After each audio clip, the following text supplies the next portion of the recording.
கனவுகள் வெல்ல காரியம் துணை, காரியம் வெல்ல துணிவே துணை, துணிவு பிறக்க கல்வியே துணை என்பார்கள். அத்தகைய கல்வி சேவை ஆற்றக்கூடிய சென்னை பல்கலைக்கழகத்தினுடைய துணைவேந்தர் கர்னல் அழைக்கின்றோம். May we now request Vice Chancellor, University of Madras, Colonel Dr. G. Thiruvasagam to address the gathering.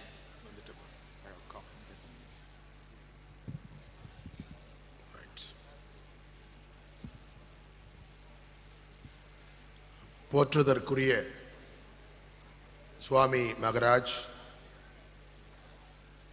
பெருமைக்கும் கௌரவத்திற்குரிய மேடையிலே அமர்ந்திருக்கின்ற பெருமக்களே, மரியாதைக்குரிய பல்வேறு மாநிலத்திலிருந்து வந்திருக்கின்ற சுவாமிஜி பெருமக்களே, அன்பு கெழுமிய பத்திரிகை நண்பர்களே, அனைத்துக்கும் மேலாக பெருமளவில் இங்கு வந்திருக்கின்ற என் அருமை மாணவ மாணவிய செல்வங்களே, உங்கள் அனைவருக்கும் 152 ஆண்டுகள் வரலாறு கொண்ட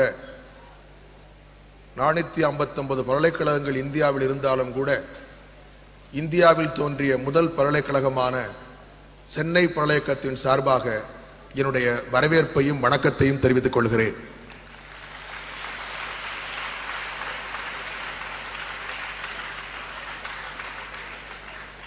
நேரம் குறைவாக இருப்பதன் காரணமாக 2 செய்திகளை மட்டும் சொல்லி என் உரையை முடிக்க நினைக்கிறேன்.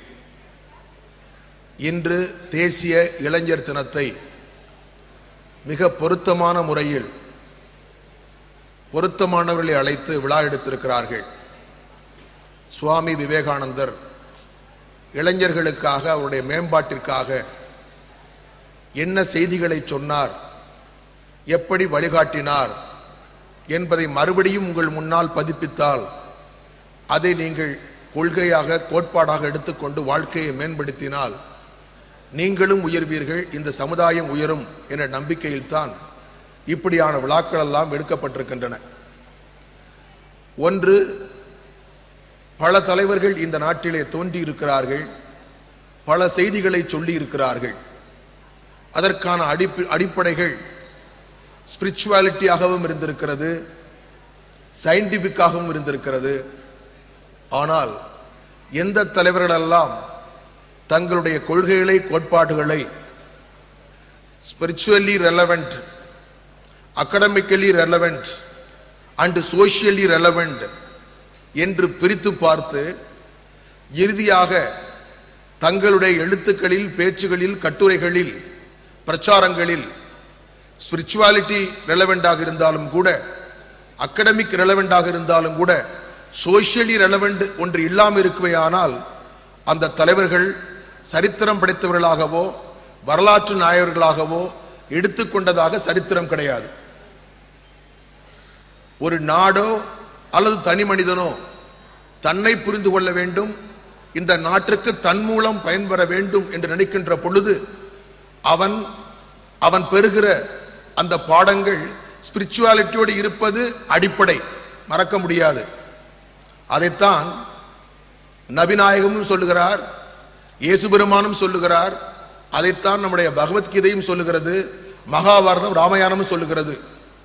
அது தனி மனித ஒழுக்கத்திற்கு வாய்ப்பு கொடுக்கும், தருகிற நீதிகள் மக்களை செம்மைப்படுத்தும். அது மட்டும் இன்று போதுமா என்று முதல் கேள்வி. இரண்டாவது கேள்வி, கொடுக்கப்படுகிற இப்படியான போதனைகள் அகடமிக்கலி ரெலவெண்டாக இருக்கும் பட்சத்தில் கல்வி போதனைகளாக, கல்வியில் உள்ள ஆழ்ந்த சிந்தனைகளின் காரணமாக கொடுக்கப்படுகிற போதனைகள் இந்த நாட்டை, இளைஞர்களை கல்வி மேம்பாட்டில் கொண்டு வந்து விட முடியும் என்பது ஒரு சிந்தனை. நாம் மறுபடியும் ஒரு கேள்வியை கேட்க வேண்டும். கல்வியும் மதமும் செய்திகளாக போய் சேர்ந்து விட்டால் மட்டும் போதுமா? அவன் இந்த நாட்டினுடைய சொத்தாக உருவாக முடியுமா?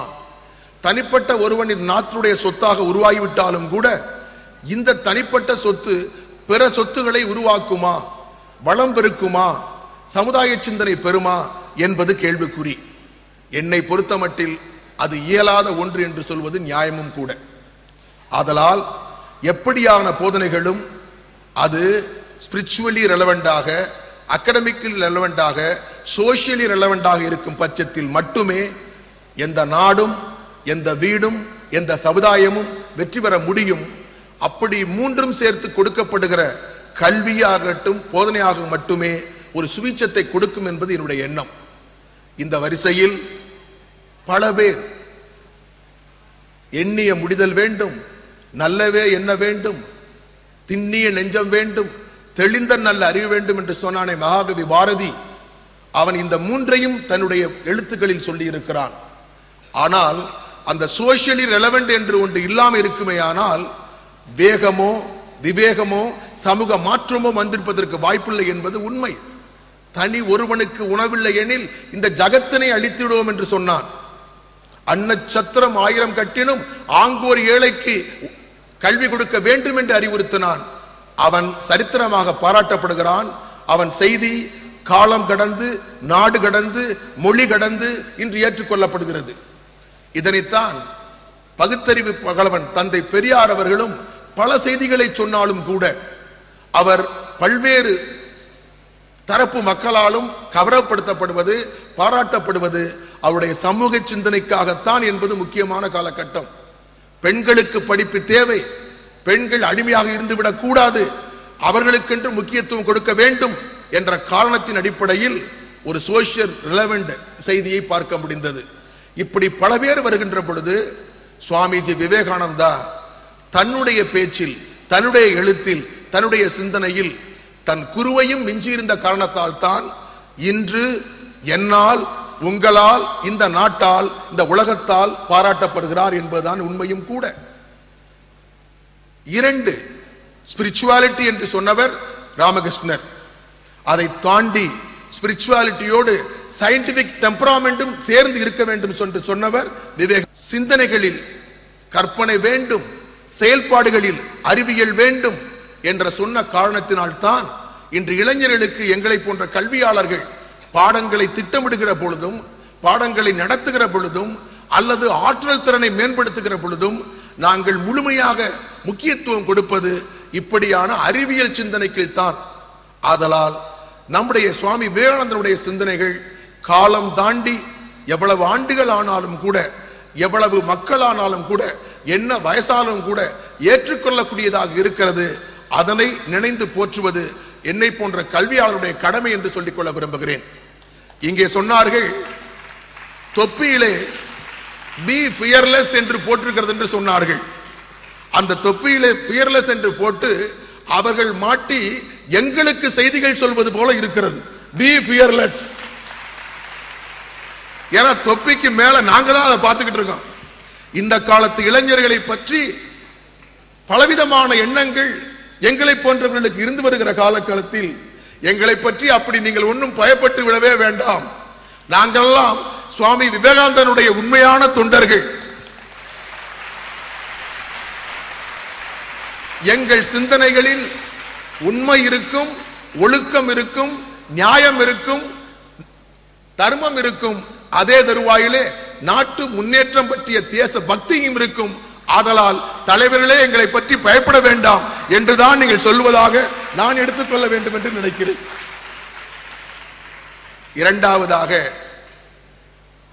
மேடைகளிலே ஒரு துணைவேந்தர் பேசுகிறார், மேடையிலே ஒரு காவல்துறை அதிகாரி பேசுகிறார், மேடையிலே ஒரு பத்திரிகையாளர் பேசுகிறார், மேடையிலே ஒரு பொருளாதார சிந்தனை உடையவர் பேசுகிறார், மேடையிலே ஒரு பொறியாளர் பேசுகிறார். எங்களுக்கு நாங்களே எடுத்துக்கொண்ட பாடம் என்ன தெரியுமா? பேசியது போதும், பாரதியை பற்றி பேசியது போதும், கூடிய மட்டும் பேசி கலைத்து விட்டாய். பாரதிதாசனை பற்றி பேசியது போதும், கூடிய மட்டும் பேசி கலைத்து விட்டாய். தந்தை பெரியாரை பற்றி பேசியது போதும், பேசி கலைத்து விட்டார். பேரறிஞர் அண்ணாவை பற்றி பேசியது போதும், பேசி கலைத்து விட்டாய்.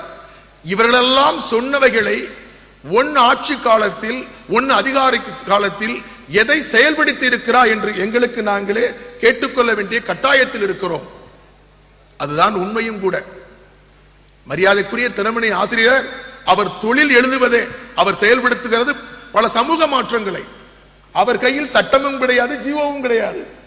ஆனால் என் கையில் ஜீவோவும் இருக்கிறது, பல்கலைக்கழகத்தினுடைய சட்டமும் இருக்கிறது.